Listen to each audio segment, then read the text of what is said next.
Daily bus Malayalam ചാനലിലേക്ക് എല്ലാവർക്കും സ്വാഗതം.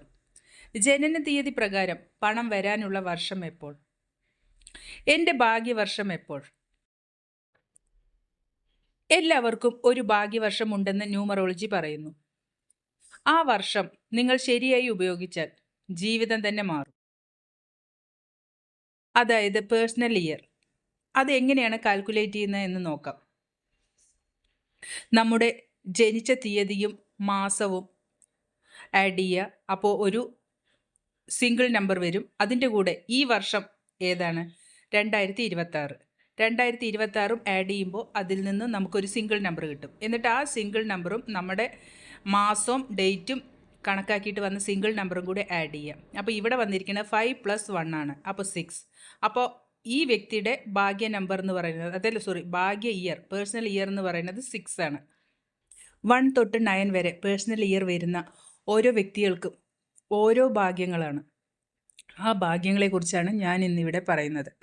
പേഴ്സണൽ ഇയർ 1 വന്നവർ ന്യൂ സ്റ്റാർട്ടായിരിക്കും അവർക്ക്. പേഴ്സണൽ ഇയർ 2 വന്നവർക്ക് സ്ലോ ഗ്രോത്ത്. പേഴ്സണൽ ഇയർ 3 വന്നവർക്ക് money expansion.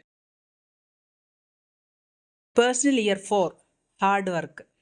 Personal year 5 sudden opportunity. Personal year 6 stability. Personal year 7 spiritual year. Personal year 8 big money year. Personal year 9 completion year. Personal year 8 വന്നാൽ അത് wealth vibration ആണ്. സത്യമാണ്. Personal year 8 വന്നിട്ട് ഒരുപാട് lottery അടിച്ച കേസുകൾ, അതുപോലെ നമ്മൾ ഒരുപാട് വിചാരിക്കാതെ നമുക്ക് പണം കിട്ടിയ കേസുകൾ, അതുപോലെ തന്നെ യൂട്യൂബിലാണെങ്കിലും ചെറിയൊരു വീഡിയോ ഇടുമ്പോഴേക്കും അത് വൈറലായി മില്യൺ അടിച്ച് നമുക്ക് ഒരുപാട് പൈസ ഉണ്ടായി. അങ്ങനെയുള്ള ഒരുപാട് ആൾക്കാർ സംസാരിച്ച് കേട്ടിട്ടുണ്ട് അവരുടെ പേഴ്സണൽ ഇയർ 8 ആയിരുന്നു എന്ന്. അതുപോലെ ഇതിൽ നിങ്ങളുടെ പേഴ്സണൽ ഇയർ എന്താണ്? കമൻറ്റ് ചെയ്യൂ, ഞാൻ റിപ്ലൈ തരാം. അടുത്ത എപ്പിസോഡിൽ പണം വരാൻ സഹായിക്കുന്ന നമ്പറുകളെ കുറിച്ച് പറയാം. ഇതുപോലുള്ള വീഡിയോ കാണാൻ നിങ്ങൾക്ക് താല്പര്യമുണ്ടെങ്കിൽ വീഡിയോ സബ്സ്ക്രൈബ് ചെയ്ത് സപ്പോർട്ട് ചെയ്യൂ. Thank you.